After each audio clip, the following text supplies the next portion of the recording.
कुछ नामचीन नेता हैं वो जब चुनाव का मतलब होने के बाद जब काउंटिंग हुआ तब भी कह रहे हैं कि उसमें धांधली हुआ है। कुछ लोग ईवीएम को लेकर भी कह रहे हैं, कुछ कह रहे हैं कि नहीं सत्ता पक्ष के दबाव की वजह से भी ऐसा हो रहा है। बीजेपी ऐसी पार्टी है जो कहते करके दिखाती है।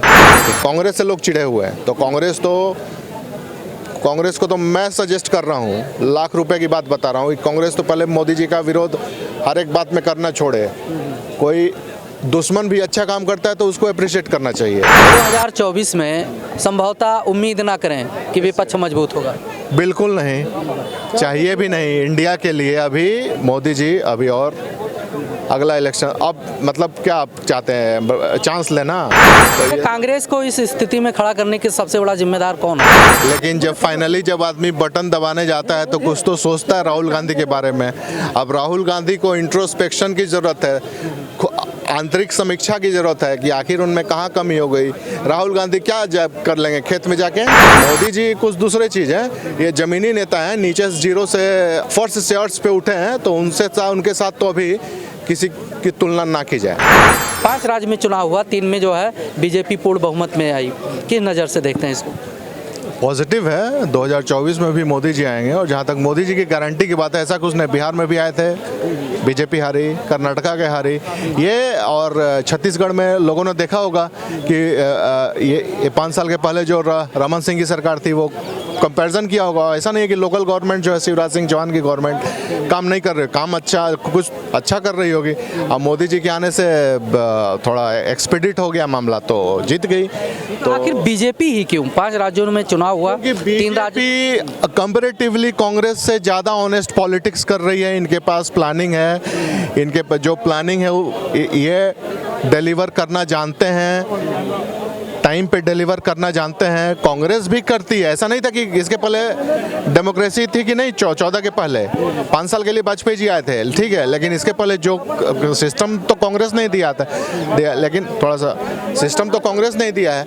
लेकिन है क्या कि ये डिलीवरी ऑन द टाइम थोड़ा मोड़ा डिले से कांग्रेस से अच्छा डिलीवरी कर रही है। तो जहाँ कभी एमपी जब छत्तीसगढ़ से अलग हुआ था तो बीमारू स्टेट, आज भोपाल और इंदौर ऐसे डेवलप हो रहा है जैसे कि इंदौर को तो मिनी मुंबई कहा जाता है। तो कुछ तो बात है जो कि बार बार रिपीट। कांग्रेस जो है बार बार विधानसभा की बात की जाए, कई राज्यों में जो है उनके सरकार भी थे, लेकिन आए दिन बैक टू बैक हारते जा रहे हैं, चुनाव हारते जा रहे हैं। क्या कमी हो सकता है? आखिर रीज़न क्या है?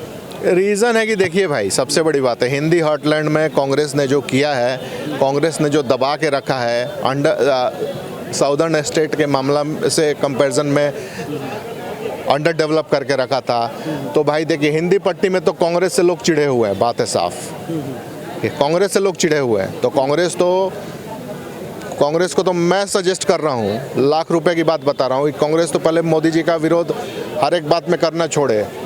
कोई दुश्मन भी अच्छा काम करता है तो उसको अप्रिशिएट करना चाहिए। तो ये तो हर एक चीज़ का विरोधी करने पर लगे हुए हैं, और जितना कर रहे उतना हार रहे हैं। तो इनका तो पहले जो पुराना ओल्ड जनरेशन के हैं सबको पहले आउट करे, नए जनरेशन को लाए, कुछ दिखाए, इनका अपना दृष्टिकोण जनता के सामने रखे। ऐसा नहीं है कि बीजेपी नहीं, ये डेमोक्रेटिक सिस्टम का है कि 2 पार्टी सिस्टम हो तो ज़्यादा अच्छा है।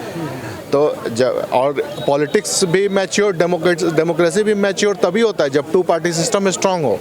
बढ़िया तो ये होगा कि 5-5 साल, लेकिन अभी मोदी जी का विकल्प दिख नहीं रहा। राहुल गांधी जी है मोदी जी को टक्कर देने के लिए? भाई राहुल गांधी अब क्या कर रहे हैं, लेकिन जब आदमी बटन दबाने जाता है तो कुछ तो सोचता है राहुल गांधी के बारे में। अब राहुल गांधी को इंट्रोस्पेक्शन की ज़रूरत है, आंतरिक समीक्षा की ज़रूरत है कि आखिर उनमें कहाँ कमी हो गई। राहुल गांधी क्या कर लेंगे खेत में जाके? क्या कर लेंगे? नोटबंदी में लाइन में लगे थे वो, उनको किस बात की कमी है कि लाइन में लगे थे? पब्लिक को बेवकूफ़ बना रहे हैं आप।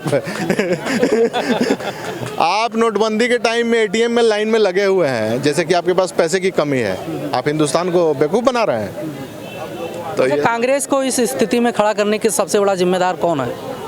सबसे बड़ा जिम्मेदार उनके अपने ही कैडर नहीं, अकेला राहुल अपने ही कैडर के नेता हैं। जो बात जब राजा सिर्फ अपनी बड़ाई सुनेगा, आलोचना सुनेगा नहीं, तो मोदी जी ऐसे हैं कि जो आलोचना इनका किया उसको भी सटा के रखा। एग्जाम्पल देता हूँ, आर के Singh minister state for power, जब बिहार में टिकट बंट रहा था 2015 में, तो क्रिमिनल्स को भी बिहार बीजेपी टिकट दे रही थी। उन्होंने कहा कि जब बीजेपी भी यही काम करेगी तो फिर क्या ज़रूरत है नॉन बीजेपी गवर्नमेंट का, मतलब उनको हटाने का क्या जरूरत है। तो उनको भी ये कर, प्रशांत किशोर ने भी शुरू में आलोचना किया था, कोई पेपर जब मोदी जी गुजरात के सीएम थे तो प्रशांत किशोर को भी सटाया, लेकिन प्रशांत किशोर के साथ हो सकता है अपना कुछ इन लोग का इंटरनल डिफरेंस, या प्रशांत किशोर का अपना कुछ महत्वाकांक्षा ज़्यादा होगा, कुछ भी हो सकता है, अंदरूनी बात है। अमित शाह के साथ जो रिफ्ट हुआ तो हट गए। तो मोदी जी कुछ दूसरे चीज़ है, ये ज़मीनी नेता हैं, नीचे जीरो से फर्स्ट से अर्थ पे उठे हैं, तो उनके साथ तो अभी किसी की तुलना ना की जाए। नजर है मैंने बीजेपी ऐसी पार्टी है जो कहते करके दिखाती है। इतने पुराने मुद्दे थे, राम मंदिर 370, हम कभी सोच सके हमारे सामने राम मंदिर कभी बनेगा। हम राम का नाम नहीं ले सकते 30 साल हो करोड़ प्लेस में। पहले 92 के 92 की बात बताता हूँ, जय श्री राम नहीं बोल सकते थे, आज हर घर में जय श्री राम हो रहा है। तो ये सबसे बड़ी उपलब्धि है 370 हटाना। फिर देश के लिए जो कमिटमेंट करते मोदी जी, नोटबंदी कोई सोच सकता, कभी नहीं सोच सकता, लेकिन उन्होंने करके दिखा 2 बार।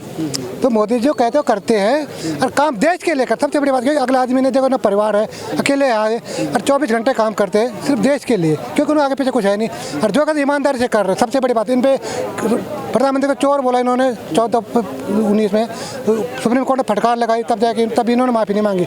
अभी कोर्ट ने फटकार माफ़ी नहीं मांगूंगा, मतलब इतना इनको घमंड है। राहुल गांधी जी को सोचना चाहिए कम से कम, ये फोटो शूट करने से, जगह जगह कुल्ली बनने से, कभी खेत में जाने से, ये मतलब फैशन करने, ये फैशन शो होता है। ये मतलब जमीन स्तर नहीं। मोदी जी गरीबी है, हम खुद गरीबी है। गरीब से जो आदमी निकलता है उसके दिमाग, उसके दिल में चोट रहती है बचपन से ही, उसको कहता है कि मुझे कुछ करना है। आज मोदी जी इतनी गाली खाते हैं, लेकिन फिर भी काम कर, उनको खुद ही कहते हैं कि मैं इतना जिम्मेदारी है तो मेरे काम देश के लिए करूँगा। एक एक कतरा खून का जो है वो देश के लिए काम आए, तो वही काम कर रहे हैं। और फिर इनकी पॉलिसी भी ऐसी है बीजेपी की, जो कहती है चाहे कुछ भी हो। इस बार क्या कहा, कल की परसों इलेक्शन के ये रिजल्ट आने के 3 दिसंबर के एक दिन पहले उनका मैं सुन रहा था कि ये लोग जो मुझे गालियाँ देते हैं मैं सिर्फ आपके लिए सुनता हूँ। यार उस आदमी के बारे में क्या कहा जाए जिसको किसी से देखा जाए तो मोह है नहीं, बाल बच्चा है नहीं, जो भाई का परिवार है उसको कोई मदद, मतलब कोई पॉलिटिकल फेवर नहीं। तो आज वो उनके भाई जो है प्रहलाद मोदी का जो भी हैं 3-4 डिटेल पता नहीं है फैमिली का, कहीं से कहीं होते। तो ऐसे आदमी पर शक ना करो, देश का कमाना भी सही आदमी के हाथ में है। तो सभी नेता जो हैं गारंटी दे रहे हैं इस टाइम, लेकिन मोदी जी का गारंटी एक ट्रेंड चल रहा है। तो सभी नेता और मोदी में यही तो अंतर है, सभी नेता हार जाते हैं, मोदी जी जीत जाते हैं। तो अलग अलग अब गांव का मुखिया है, कुछ मुखिया होते हैं जिनकी बात का वैल्यू होता है क्योंकि उनके पर्सनालिटी की बात होती है। कुछ लोग होते हैं जो भ्रष्टाचार करते हैं तो उनका वैल्यू समाज में गिर जाता है, तो फिर लोग उनकी क्यों बात सुनेंगे। तो मोदी जी का अभी है, मतलब 2024 में संभवतः उम्मीद ना करें कि विपक्ष मजबूत होगा। बिल्कुल नहीं, चाहिए भी नहीं इंडिया के लिए अभी मोदी जी अभी। और अगला इलेक्शन अब मतलब क्या आप चाहते हैं, चांस लेना बिना। महागठबंधन है और ये 3 राज्य अगर छोड़ दिया जाए जिसमें बीजेपी जीती है, तो इससे पहले लगभग मान के चलिए 12 से 14 राज्यों में महागठबंधन का सरकार रहा है। तो एक ज़मीनी स्तर पे वोट वैल्यू तो है ही है इन लोगों का। बिल्कुल है। किनका? ये महागठबंधन का।